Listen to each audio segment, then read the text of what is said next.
হযরত ইব্রাহিম খলিলুল্লাহর আগুন জ্বলে, ব্যাং পিছুটা ঘুরাইয়া পেশাব সারতেছে।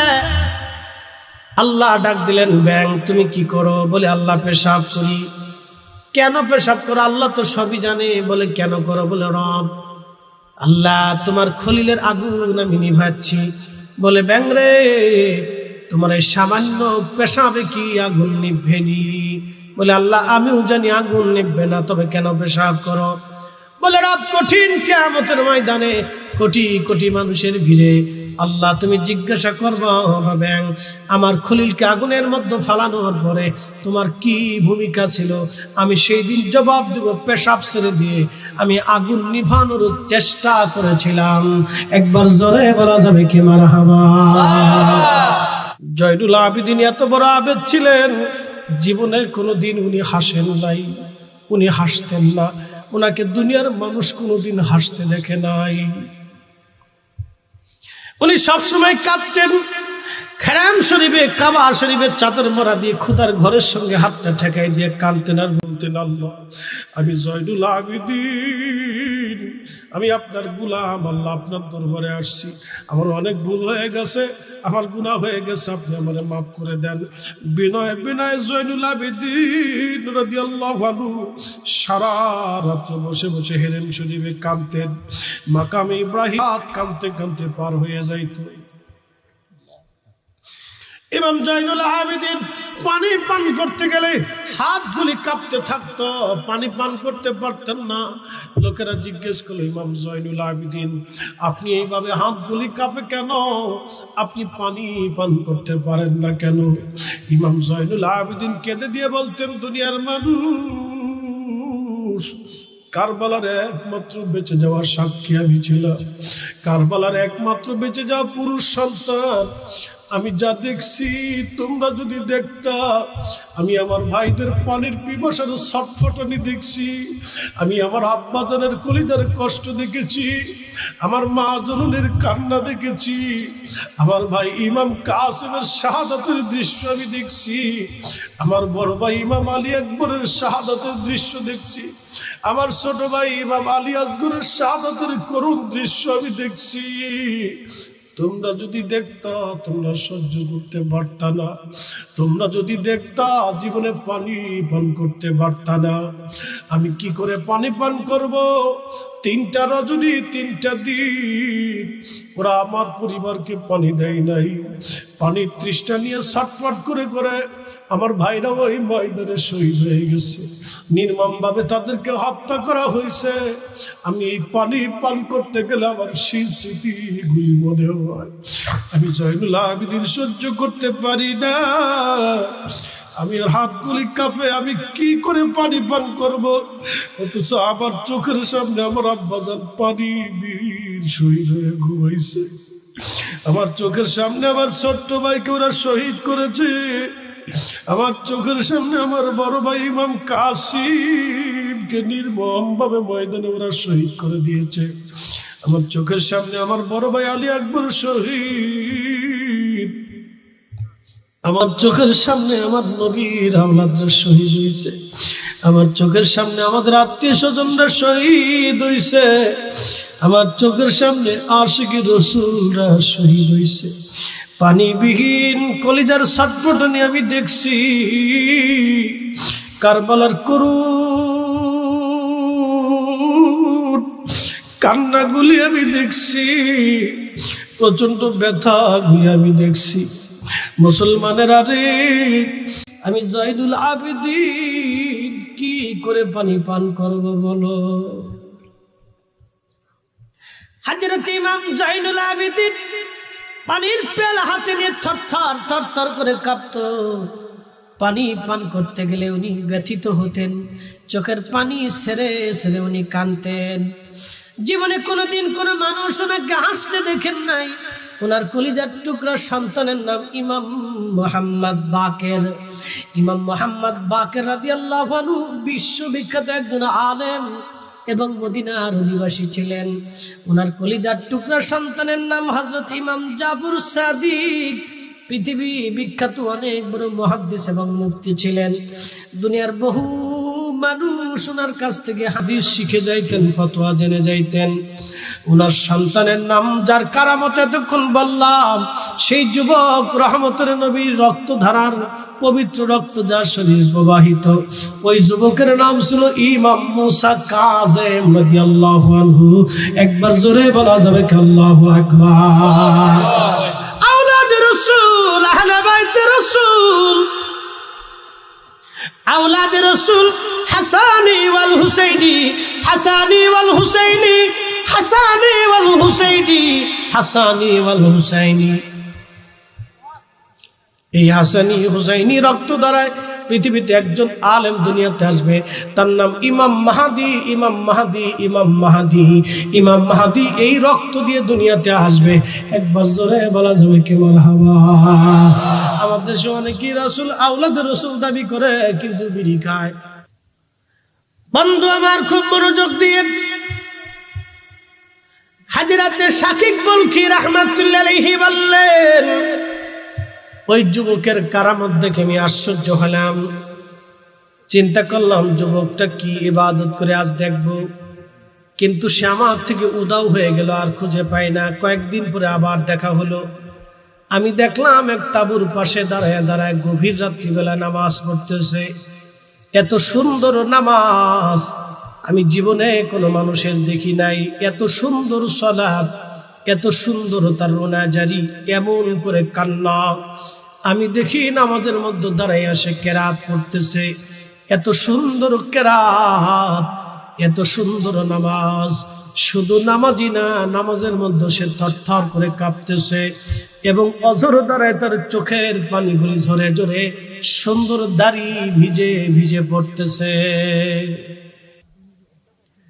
শাকিব বলখি বললেন, হে দুনিয়ার মানুষ, এই যুবকের সালাত দেখে আমি আশ্চর্য। জীবনে এত সুন্দর করে কাউকে নামাজ পড়তে দেখি নাই, এত সুন্দর করে আল্লাহর সাথে কথা বলতে দেখি নাই। আসসালাতু মিরাজুল মুমিনিন, সালাত আল্লাহর সাথে মেরাজ, আল্লাহর সাথে কথা বলা, আল্লাহর সাথে সাক্ষাৎ করা। নামাজ হচ্ছে আল্লাহর সাথে কথা বলা। আলহামদুলিল্লাহি রাব্বিল আলামিন, সমস্ত প্রশংসা আপনি রবের জন্য, যিনি সমস্ত জগৎ সমূহের রব। আর রহমানির রহিম, আপনি দয়াময় দয়াময় দয়ালু। মালিক ইয়াউমিদ্দিন, আর আপনি বিচার দিনের মালিক। ইয়্যাকা না'বুদু ওয়া ইয়্যাকা নাস্তাঈন, আমরা আপনার ইবাদত করি, আপনার কাছে আমরা সাহায্য চাই।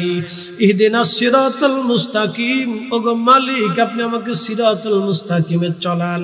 সিরাতাল্লাযীনা আন'আমতা আলাইহিম, যে পথে আপনার ওলিরা, আপনার বন্ধুরা, হেদায়েত প্রাপ্তরা ঘুমায় গেছে, যে পথে শাহজালাল ঘুমায়, শাহপরান, শাহ মাকদুম ওলিরা ঘুমায়, যে পথে হযরতে খাজা হুজুর গাউসে পাক ঘুমায়, মাইনুদ্দিন চিশতি আজমিরি সেনজিরি ঘুমায়, মুজাদ্দিদ আল বুসারি ঘুমায়, ইমাম আযম আবু হানিফা ঘুমায়, ইমাম শাফি ঘুমায়, ইমাম আহমদ ইবনে হাম্বল ঘুমায়, ইমাম মালিক ঘুমায়, যে পথে সাহাবীরা ঘুমায়, সে পথে তুমি আল্লাহ আমরে চালাও।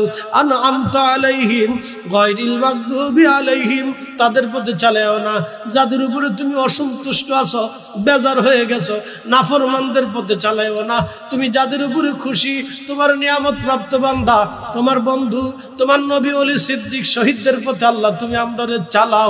একবার জোরে বলা যাবে কি মারহাবা। আল্লাহ রাসূল বলেন, উম্মত প্রত্যেক জুমআতে কেউ যদি সুন্দর করে গোসল করে উত্তম পোশাক পরিধান করে, জুমার নামাজ পড়ার জন্য পায়ে হেঁটে হেঁটে হেঁটে হেঁটে এরপরে মসজিদে আসে, আর ইমাম সাহেবের কাছাকাছি এসে বসে, ইমাম সাহেবের নসিহত শুনে, সুন্দর আলোচনা শুনিয়া, ইমাম সাহেবের সঙ্গে মসজিদে আরামের সাথে বসিয়া কোনো ব্যারাম করে না, লাফালাফি ছোটাছুটি কথাবার্তা বলে না, চুপচাপ আদবের সাথে নামাজ পড়ে, খুতবা শুনে হেঁটে হেঁটে আবার বাড়ি চলে যায়। গাড়িতে আসবে না, মোটর সাইকেলে, রিক্সা, ভ্যানে, গাড়িতে না, পায়ে হেঁটে হেঁটে আসবে। আল্লাহর নবী বলেন, উম্মত তুমি শোনো, তোমার প্রত্যেক কদমে কদমে কদমে কদমে আল্লাহ 1 বছরের নফল রোজা, নফল নামাজের সওয়াব আমার আল্লাহ লিখে দেয়। সুবহানাল্লাহ। প্রায় সিমরাইলের মুসলমান, এই যুবকের এতই সুন্দর নামাজ দেখিয়া হাজরাতে শাকিক বলখি রাহমাতুল্লাহ আলাইহি বললেন, আমি চিন্তা করলাম সে অনেক বড় বুজুর্গ, আমি তার কাছ থেকে দোয়া নিতে যাব, আমার মাগফিরাতের জন্য দোয়ার দরকার। আমি তার কাছে গেলাম, চুপচাপ বসলাম। সে নামাজ শেষ করলো, সালাম দিলাম। জবাব দেয়া বলতেছে, হ্যাঁ শাকিক বলখি, আপনি শুনেন, আপনি কি পড়েন নাই আল্লাহ তারে মাফ করে দাও, তওবা আলাইহি, যে আল্লাহর কাছে তওবা করে এবং আমিলা সালেহা যে নেক আমল করে আল্লাহ তার জীবনের সমস্ত গুনাহগুলি মাফ করে দেয়। যে তওবা করে এবং জীবন আমল করে আল্লাহ তার জীবনের সমস্ত গুনাহগুলি মাফ করে দেয়। আপনি তো আমার কাছে মাগফিরাতের দোয়া চাইতে আসছেন। শাকিক বলখি বলেন, আমি আরো আশ্চর্য হলাম। আমি মনে মনে চিন্তা করলাম, কিন্তু সে প্রকাশ্যে আমার কথাগুলি বলে দিচ্ছে, তাহলে অবশ্যই সে অনেক বড় বুজুর্গ, আল্লাহওয়ালা। শাকিক বলখি বলেন, আমি তার পরিচয় খুঁজে পাই না। কে এই যুবক, এত সুন্দর আমল, এত বড় বুজুর্গ? চিন্তায় পড়ে গেলাম। শাকিক বলখি বললেন, এরপরে তাকে আবার হারিয়ে ফেললাম। কিছুদিন পরে আবার তাকে কাফেলার মধ্যে দেখলাম। দিনের বেলা সে একটা কুয়ার পাশে দাঁড়ায় রয়েছে এবং কুয়ার থেকে পানি উঠানোর জন্য সে তার নিজের হাতে রয়েছে মগ, কাঠের এই কাঠের মগ দিয়া সে কুয়ার ভিতর থেকে পানি উঠাইতে যাইয়া কাঠের মগ পড়ে গেল। শাকিক বলখি বলতেছেন, দুনিয়ার মানুষ, আমি চিন্তা করলাম দেখি যুবক করে কি, তার হালত কি। চিন্তা করে আমি শাকিক বলখি রাহমাতুল্লাহ আলাইহি তার হাতের ওই পেয়ালা পানির মধ্যে পড়ে যাওয়ার পরে আমি অদূরে দাঁড়ায় দাঁড়ায় দেখি করে কি। কিন্তু পানির মধ্যে যখন কুয়ার নিচে পড়ে গেল, তখন আল্লাহর বান্দা যুবক আসমানের দিকে তাকে আল্লাহকে ডাক দিয়ে বলে, হে রাব্বি, ও আমার আল্লাহ, আমার পিপাসা লাগলে তুমি আমার জন্য পানি পাঠাও, আমার ক্ষুধা লাগলে তুমি আমার জন্য খাবারের ব্যবস্থা করে দাও। আল্লাহ, আজকে পানি পান করতে যাইয়া আমার পেয়ালাটা কুয়ার মধ্যে পড়ে গেছে, আল্লাহ তুমি আমার পেয়ালা ফেরত দিয়ে দাও। শাকিক বলখি বললেন, আল্লাহর যুবক যখন আসমানে তাকাইয়া আল্লাহর সঙ্গে কথা বলতে লাগলো, আমি লক্ষ্য করলাম এই কুয়ার নিচ থেকে পানি উঠে উঠে উঠে উঠে একেবারে কুয়া পরিপূর্ণ হইয়া তার পানির পেয়ালা ভেসে উঠলো। একবার জোরে বলা যাবে কি আল্লাহু আকবার? প্রিয় মুসলমান, খুব মনোযোগ দিয়ে হাজিরিন, শাকিক বলখি রাহমাতুল্লাহ আলাইহি বলতেছেন, হ্যাঁ দুনিয়ার মানুষ, তোমরা শুনিয়া নাও। আমি তার এই হালত দেখার পরে আশ্চর্য হলাম, কিন্তু কিছুক্ষণ পরে দেখলাম সে আবার নাই। কয়েকদিন কাফেলা আবার চললো। কিছুদিন যাওয়ার পরে দেখলাম সে আবার আমার সঙ্গে সাক্ষাতে। সালাম দিলাম, সে আমার থেকে জুদা হয়ে হাঁটতে লাগলো। মরুভূমির মধ্যে যাওয়ার পরে তার একটা কাঠের বাসন ছিল, এই বাসনের মধ্যে তার মশক থেকে পানি ঢাললো। পানি ঢালার পরে কিছু বালি নিয়া এই যুবক বালিগুলি পানির মধ্যে ছেড়ে দিয়ে গুলাইয়া খাইতে লাগলো। আমি শাকিক বলখি আরো আশ্চর্য, বালি কেমনে খায়, পানির মধ্যে বালি গুলাই কেমনে, বালি কেমনে খায়? আমি আশ্চর্য হয়ে গেলাম। শাকিক বলখি চিন্তা করলেন, হাই হাই, এটা কি বালি না খাবার, আমাকে দেখতে হবে একটু পরীক্ষা করে। আমি তার কাছে যা সালাম দিয়া বললাম, আল্লাহর বান্দা, আপনার খাবারও আমাকে অংশীদার করান। তখন ওই যুবক ডাক দেয়া বলল, শাকিক বলখি, আল্লাহর দেওয়া রিজিকে সন্দেহ করতে হয় না, বিসমিল্লাহ বলে শুরু করে দেন। শাকিক বলখি বললেন, ওই খাবারটা নিয়ে আমি মুখের মধ্যে দিয়ে পাত্রের মধ্যে মুখ লাগিয়ে খাওয়া শুরু করলাম। আমি দেখলাম পানি এতই মজা এবং খাবার এতই মজা, খাবার আর খাবার নাই, বালি আর বালি নাই। ওই বালিটাকে আমার আল্লাহ ছাতু বানাই দিয়েছে, বার্লি বানাই দিয়েছে। একবার জোরে বলা যাবে কি মারহাবা? চিৎকার মেরে জোরে বলেন আল্লাহু আকবার। কোরআন বলে, ওয়া তারযুকু মান তাশাউ বিগাইরি হিসাব, আমি যাকে খুশি তাকে রিজিকওয়ালা বানাই দেই। আল্লাহর কোরআন বলল হাসবুনাল্লাহু নি'মাল ওয়াকিল নি'মাল মাওলা ওয়ান নি'মান নাসির। যে আমি আল্লাহর উপরে ভরসা করি, আমি আল্লাহ তার জন্য যথেষ্ট হয়ে যায়। একবার জোরে বলা যাবে কি মারহাবা। আচ্ছা, যারা সুদের কারবারি ঘুষের কারবারি করে এরা কি আল্লাহর উপর ভরসা আছে? এই ছাতু আল্লাহর নবীর দরবারের খাবার। এই ছাতুর আরবি নাম হচ্ছে তালবিনা। তালবিনাকে ছাতু বলা হয়। এটা খুব পুষ্টিকর খাবার। মা বোনদেরকে বলি বাচ্চাদেরকে খাওয়াবেন। আল্লাহর নবী বলেন, উম্মত তোমরা তোমাদের সন্তানদেরকে তাজা তাজা ভালো ভালো খেজুর খাওয়াও। তোমাদের গর্ভবতী নারীদেরকে ভালো ভালো খেজুর খাওয়াও।